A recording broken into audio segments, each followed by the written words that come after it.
A gente começa o programa de hoje falando ao vivo com o repórter Almir Costa, que já está prontinho, porque tem novidades para a gente sobre essa questão de roubo e de furto de veículos. Quais são as novidades que você tem, Almir? Boa tarde.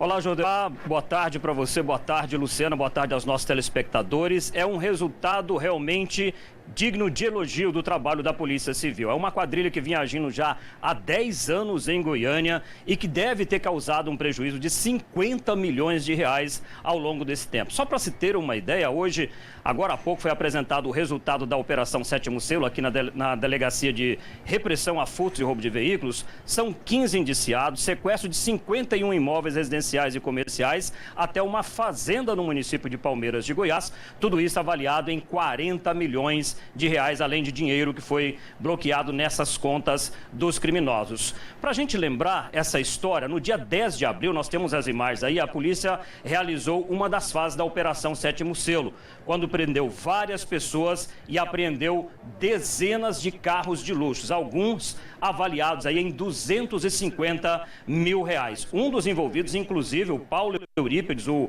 Marelo, foi assassinado em desacerto dessa quadrilha que foi desmontada pela Polícia Civil, pela Delegacia de Furtos e Roubos de Veículos. Eu estou aqui com o delegado Gustavo Riga, ele é o titular da delegacia e nós vamos falar agora com ele para entender melhor como é que funcionava esse esquema. Delegado, eram dois núcleos, dois irmãos e outras duas pessoas, outros dois sócios que comandavam esse esquema. Como é que funcionavam esses núcleos? Boa tarde. Boa tarde. O primeiro núcleo, ele era liderado pelo Luiz César e Luiz Eduardo, os irmãos Bola. São muito conhecidos ali na região da Robalto. Eram indivíduos que eram tidos como intocáveis. Robalto é o Ferro Velho, né? A região do Ferro Velho, né? Exatamente, a região do Ferro Velho.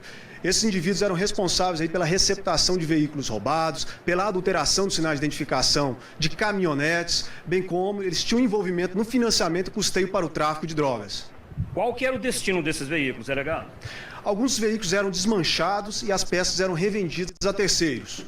Alguns, inclusive, de boa-fé. Eles se valiam, inclusive, da empresa, do aparato empresarial, para dar o ar de legitimidade de suas ações criminosas. Outros veículos eram adulterados e, posteriormente, eram repassados a traficantes através da empresa do Paulo Eurípides, o Marelo. Inclusive, esse indivíduo foi assassinado recentemente, em fevereiro desse ano. Esses veículos eram passados para traficantes. Só para se ter ideia, um dos veículos desse grupo foi apreendido no Distrito Federal com fuzis, armas de grosso calibre. E esse veículo, segundo as informações levantadas, seria utilizado no resgate de vários presos no presídio de Formosa.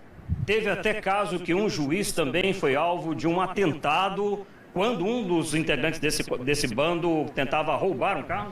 Exatamente, isso aí é muito importante, essa informação. Um dos veículos do grupo Maranata, né, do Ullenberg, do Lindenberg, ele foi apreendido em poder dos indivíduos que atentaram contra a vida do juiz Átila Amaral. É só para vocês entenderem a gama de crimes que esses indivíduos fomentam e estão envolvidos. Era um patrimônio muito grande, né, dessa quadrilha, né, delegado? Inclusive, esse bando levava uma vida de luxo. O que a polícia apurou sobre o tamanho do patrimônio que esse povo conseguiu juntar ao longo dessa vida criminosa? Então, são mais de 20 anos no crime. Esses indivíduos enriqueceram. E outra, eles contavam com um aparato empresarial para dar legitimidade a todas as suas ações. Eram indivíduos aí que gozavam de prestígio junto à população. Agora, é importante destacar que isso aqui é um franco recado a todos os criminosos. Não adianta você construir um império, eu diria, num terreno que não seja adequado. A polícia vai lá e essa tônica é a nova tônica da polícia, que é o sequestro de bens, é a asfixia financeira de grupos criminosos. É muito dinheiro, né, que eles acumularam. Exatamente, foram sequestrados 50 imóveis, além de valores financeiros, que correspondem a cerca de 40 milhões de reais. Ok, delegado, muito obrigado pela participação do senhor no Jornal do Meio-Dia. Só para se ter uma ideia, esses veículos que foram apreendidos no dia 10 de abril estão avaliados em 5 milhões de reais. Tudo isso foi apreendido, todos os bens móveis e imóveis, os veículos também, e vão ser sequestrados e esse dinheiro vai para o Estado, para o Fundo de Segurança Pública. E esses bandidos, Jodevai e Luciana, vão responder por receptação, organização criminosa, estelionato, lavagem de dinheiro e crimes contra contra a ordem tributária. O delegado estava me falando aqui agora que foi tão importante, né, esse trabalho para tirar de circulação esses dois núcleos, que os roubos e furtos de veículos caíram, no caso os roubos, 70% no primeiro trimestre deste ano e 30% em relação aos furtos, dada a importância de tirar esses bandidos de circulação, viu?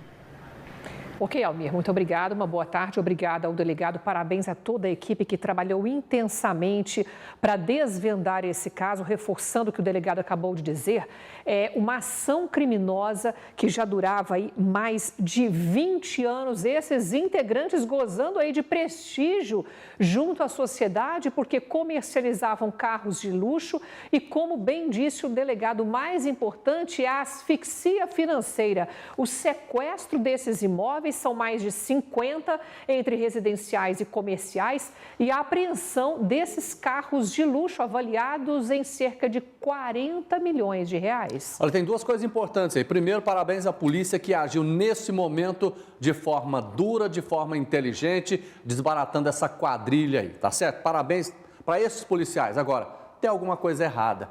Como é que uma quadrilha atua há 20 anos... realmente atuando no furto, no roubo, construindo um patrimônio desse tamanho, ninguém viu? Quer dizer, a própria Polícia Civil no passado está devendo. Secretaria de Fiscalização, Secretaria da Fazenda estão devendo. Por quê? Ninguém consegue fazer todo esse trabalho, inclusive esquentando peças roubadas e ninguém vê. Aí está errado. Mas nesse caso, graças a Deus, a Polícia Civil de hoje está resolvendo um problema que no passado deveria ter sido resolvido.